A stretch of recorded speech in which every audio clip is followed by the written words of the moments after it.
Step 4 and 5 will really address the efficient practice of contracting.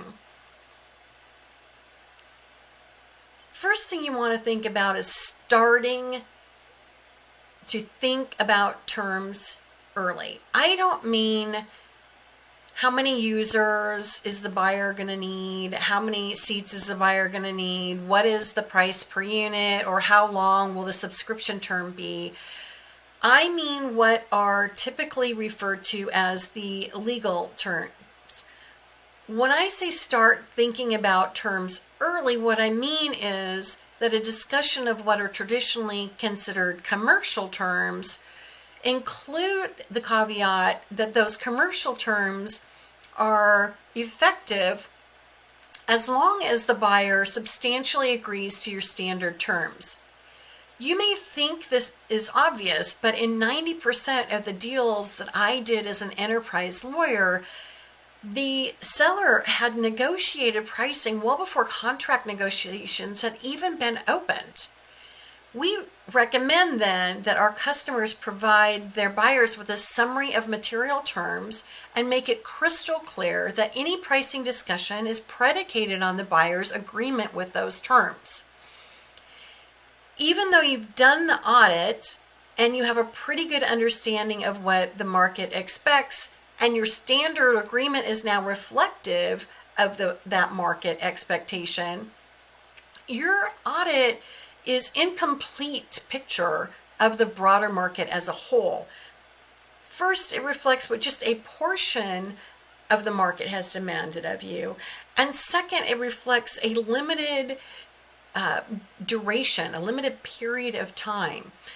You're likely to come up against buyers who are going to have different expectations than your previous buyers.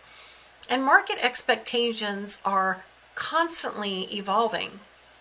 Even though the term sheet or summary of terms isn't legally binding, it puts the buyer on notice that any deviation from those standard terms may have an impact on pricing. And this is important because sometimes buyers' requirements can have real out-of-pocket expenses and costs associated with them that impact your margins.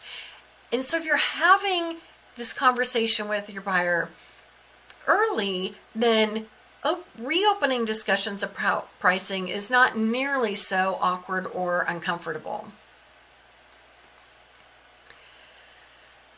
The enterprise purchasing process typically involves a number of steps and different teams reflecting a multitude of stakeholders you'll need to get through and address before you can ink the deal and collect your revenues. The process usually involves procurement, security, finance, accounting, sometimes privacy, and of course legal.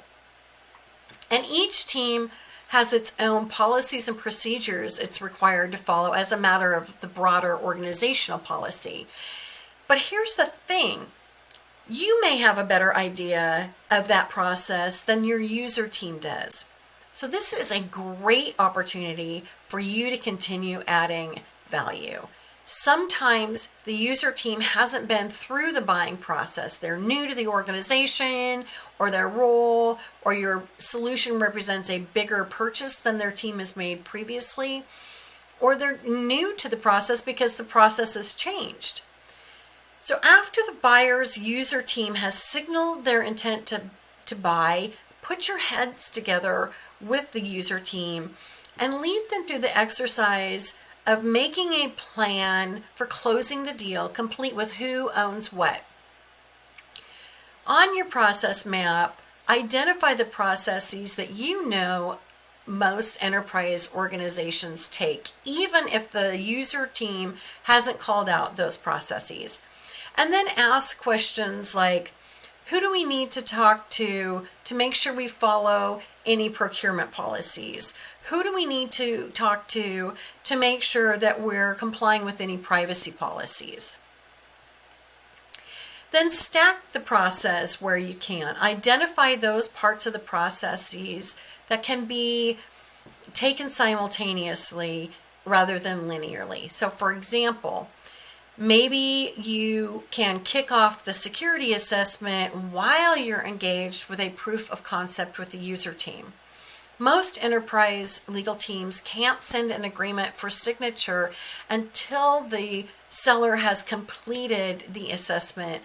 And once they've completed the assessment, there can sometimes be gaps that the seller team has to close before the parties can sign the agreement.